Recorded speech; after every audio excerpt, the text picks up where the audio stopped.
Bueno, estamos de vuelta, son 20 los minutos que pasan ya sobre las 8 de la mañana y queríamos recibir en directo al presidente de la Asociación de Vecinos del Time, que como saben lleva manteniendo ya más de un año podríamos decir, Rafael Martínez, algo más. Sí, mucho más. Buenos días, bienvenido. Bienvenido, gracias.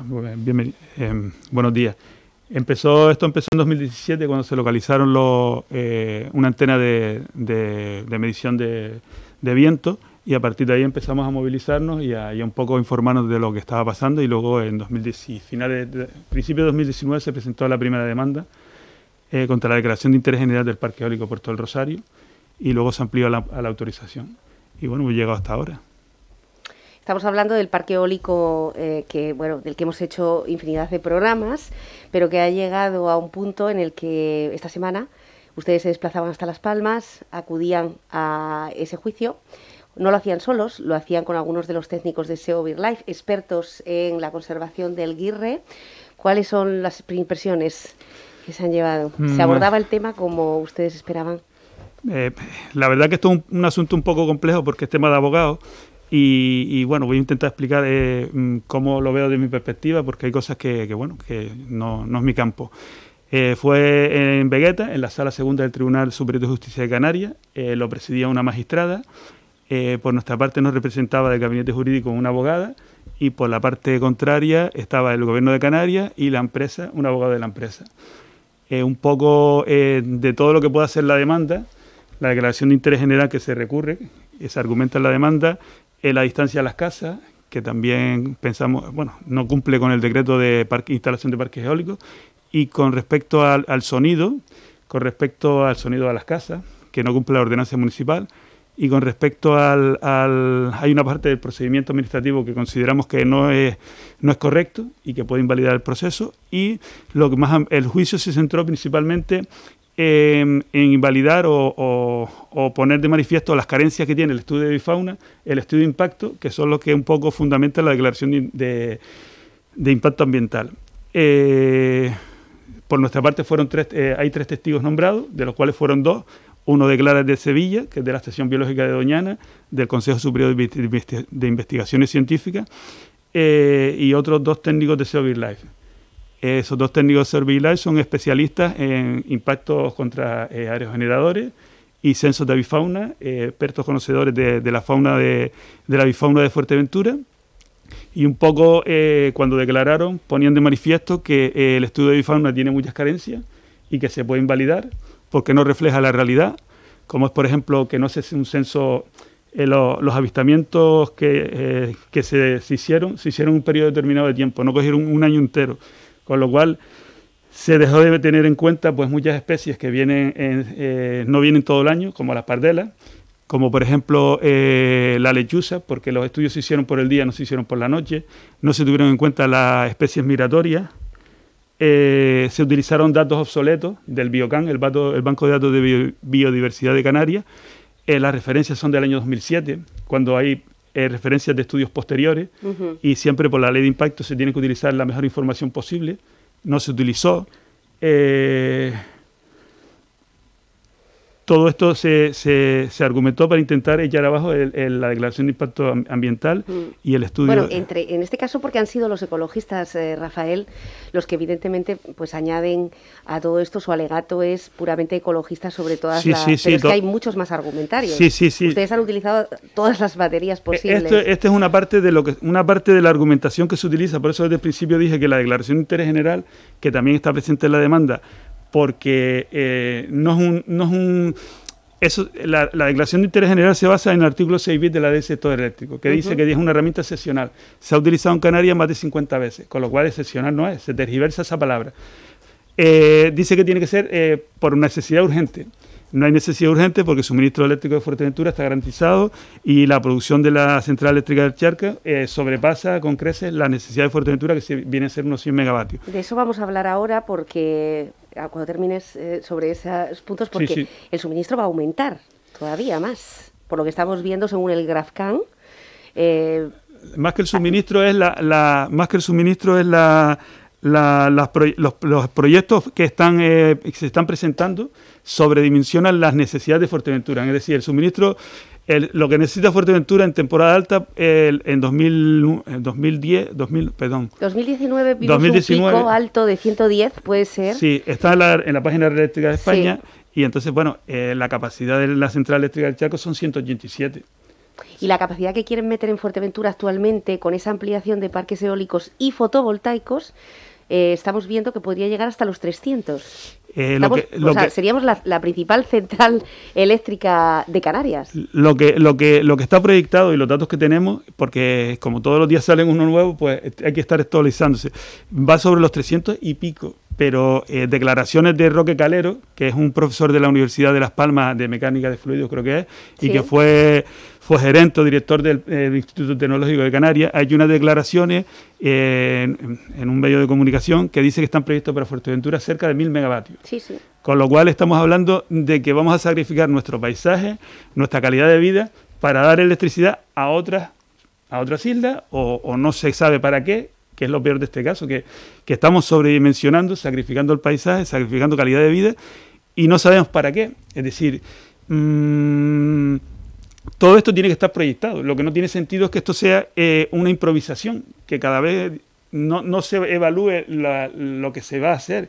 Estamos hablando de miles de millones, estamos hablando miles de millones de euros. Estamos hablando de consumo de suelo, pero barbaridad de hectáreas y hectáreas. Estamos hablando de que se están poniendo pantallas verticales en el territorio, sí, que va a provocar, si se ponen todos estos proyectos, se extinguen muchas especies de avifauna. La biodiversidad va a disminuir, pero muchísimo. Entonces, no tiene sentido que no haya nadie que venga y diga, señores, lo que se quiere hacer es esto. ¿Cuáles son los objetivos? ¿Cuál es la programación? ¿Cuándo se va a poner? ¿Qué coherencia tiene? ¿Dónde están las zonas de consumo? ¿Dónde está la zona de producción? Y yo no soy técnico, pero eso es lógica. Entonces un poco asusta ver que no haya alguien que desde las entidades locales se ponga un poco en su sitio y digan, vamos a ver, que desde la Consejería de Industria se decida lo que tiene que hacerse en Fuerteventura. Es penoso, sobre todo porque existen documentos de planeamiento como el Plan General de Ordenación Urbana Municipal o el Plan Insular de Ordenación de Fuerteventura, el PIOF, que son documentos democráticos, que son consensuados con las fuerzas políticas y con los ciudadanos, y que mediante las alegaciones se aportan ideas, y ahora vengan desde fuera a pisotearnos y pasarnos por encima por una declaración de interés general que se salta al planeamiento y que sabemos que no es realista, no es excepcional, no es de necesidad urgente, no garantiza el suministro eléctrico, por lo que verdaderamente garantiza el suministro eléctrico es un plan territorial especial del sector eléctrico que valore en conjunto qué es lo que se está haciendo. Aquí no lo hay, entonces estamos totalmente improvisando y yo no entiendo cómo es posible. A ciegas, ¿no? A tientas, claro. Vamos un poco a tientas. Sobre todo porque les recomiendo a todos los que nos están escuchando en este momento o viendo a través de Mirabe Televisión que de vez en cuando se den una vuelta por la página del GrafCam, que es donde, bueno, pues nosotros ayer y antes de ayer estuvimos viendo exactamente cuántos parques están proyectados de momento y cada semana aumentan, pero considerablemente, y que aumentan mucho en Puerto del Rosario, pero aumentan a lo largo y ancho de todo el territorio insular.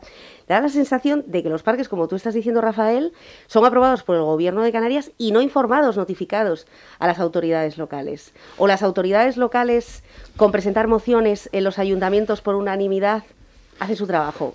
Según tengo entendido, porque no es mi campo, pero bueno, a medida que uno se va metiendo en este tema, pues un poco ya va aprendiendo, entendiendo ciertas cosas. Sí se comunica a las entidades locales lo que ellos hacen su informe y de valoración puede ser favorable, desfavorable o condicionado, pero luego la declaración de interés general es que es como que todo eso no existe, basándose en argumentos que sabemos que no son realistas. Las dimensiones de las que estamos hablando, por ejemplo, no sé si la ciudadanía sabe que en Puerto Rosario quieren instalarse unos 17 parques fotovoltaicos. Hay dos en concreto que llaman mucho la atención, sobre todo porque cuando yo lo veo en el planeamiento me asusta. Hay dos parques fotovoltaicos que están en la trasera de la calle Camellero, en Majada Marcial. Uno creo que se llama Las Cabras, el otro no me acuerdo cómo se llama, pero va desde la rotonda de salida de Corralejo hacia La Oliva, o sea, de Puerto hacia La Oliva, hasta el final de la calle Los Camelleros. Coge toda esa trasera, el SPAR, en la zona de los juzgados, pero son dos parques paralelos. O sea, toda esa franja, estamos hablando de unas dimensiones enormes. toda la zona desde Mercadona hasta casi la entrada de Cuesta Perico son parques fotovoltaicos. La trasera de las instalaciones de estas de jardinería tienen 2 parques fotovoltaicos. Acerque el micro un poquito más. Perdón. Así, Rafael. Entonces estamos hablando de unas dimensiones de una cantidad de proyectos, un consumo de suelo, unas inversiones tan potentes que no tiene sentido que no hay una planificación. Que no haya una planificación, o por lo menos que cuando cada uno de los ayuntamientos recibe esa información se haga algo con ella. Que se publicite, que la ciudadanía sepa lo que se está haciendo, el que uno tenga que acudir a un sistema informático, que a lo mejor hay mucha gente que no tiene... Sí, que no está familiarizada. Claro, porque es el IDA Canarias o Orascan. Cuando se habla de una leyenda aquí, en la derecha, tiene una pestañita de energía y luego pica y sale en parques eólicos. Se despliega el plano de Fuerteventura y dándole al zoom se ven incluso los nombres de los parques fotovoltaicos o de los parques eólicos, incluso el promotor, que están en trámite. Hay mucha información ahí, pero claro, el que no tiene esa habilidad o esa experiencia, porque claro, esto ha sido experiencia de intentar siempre buscar información porque no la encuentra. Uh-huh.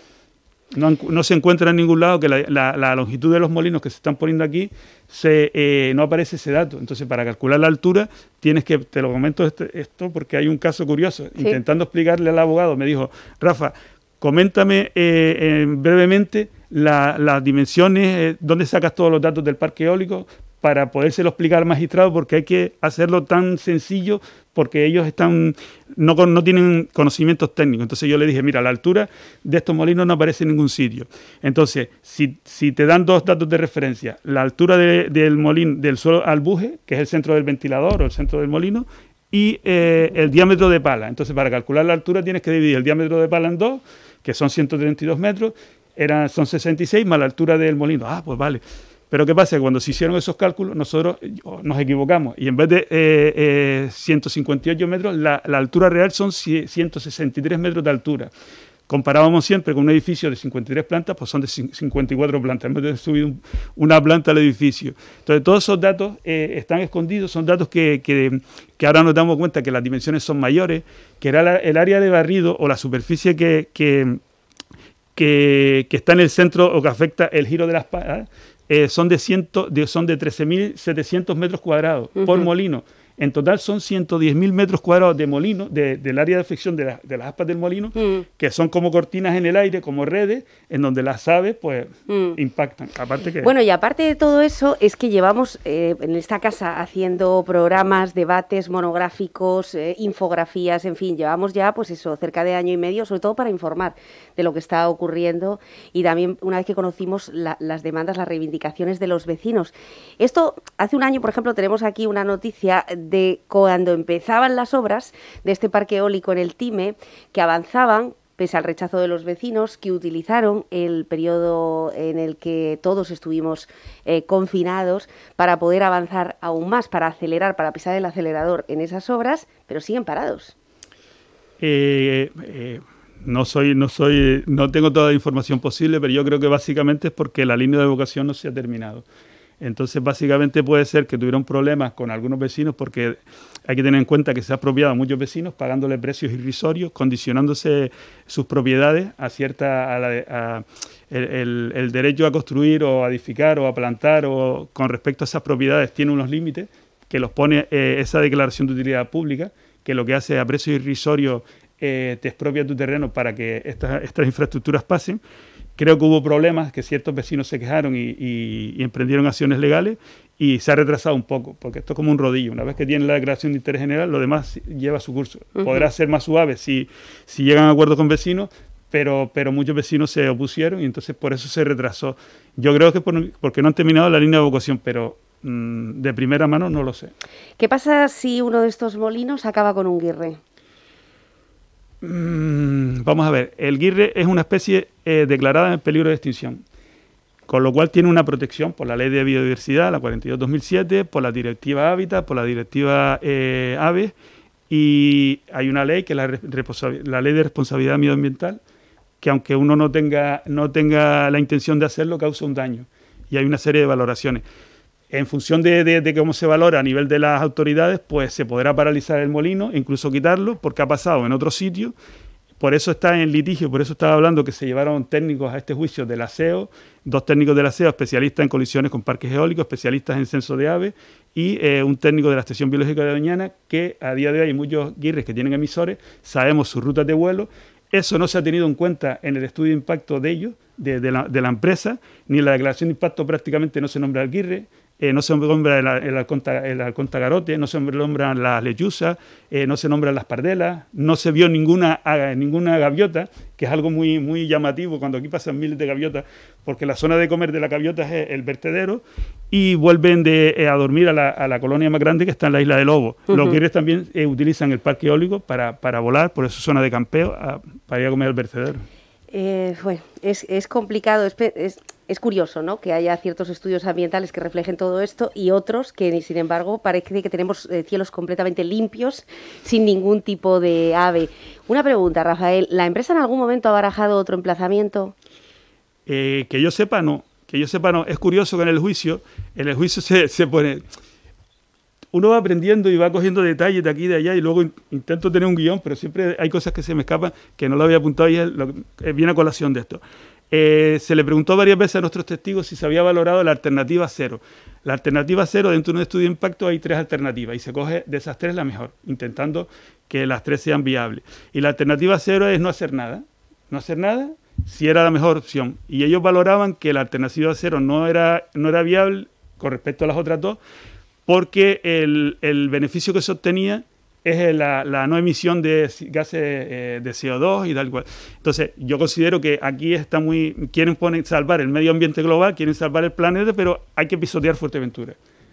Porque sí hay alternativas, lo que ellos ponen las alternativas que a ellos les interesan. O porque se lo hemos puesto muy fácil también, ¿no? Yo creo que sí, yo creo que la ciudadanía no ha visualizado las dimensiones todavía de lo que se nos viene encima, porque todavía no se ha terminado de proyectar, y si no se les para los pies a la Consejería de Industria del Gobierno de Canarias por no tener en cuenta los argumentos de los técnicos de los ayuntamientos, del Cabildo, porque es que en el Parque Eólico Puerto del Rosario ponen que eso no puede ponerse ahí, que hay que demostrar que en estos suelos rústicos de altos valores paisajísticos de protección agraria, que son señas de identidad de Fuerteventura, no hay alternativa técnica ni económicamente viable de poner en otro sitio. Técnicamente es viable ponerlo en otro sitio y económicamente también.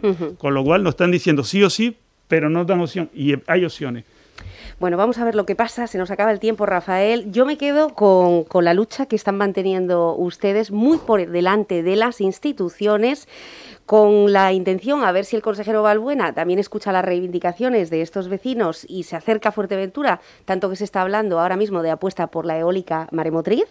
Y sin embargo, cada vez tenemos más proyectos fotovoltaicos y eólicos aquí en Fuerteventura, y también con el apunte de otras administraciones que por lo menos redundan en los vecinos. Fue el caso de Pájara, donde Endesa va a tener que abonar al ayuntamiento más de 600.000 euros por emplazar torres de alta tensión, es decir, un canon por utilizar nuestro suelo. Vamos a ver si cogen recorte otros ayuntamientos. Rafael, muchas gracias por acompañarnos. Mucha suerte. Gracias. Nosotros volvemos inmediatamente, lo haremos con el coronel del Regimiento Soria número 9. No se vayan.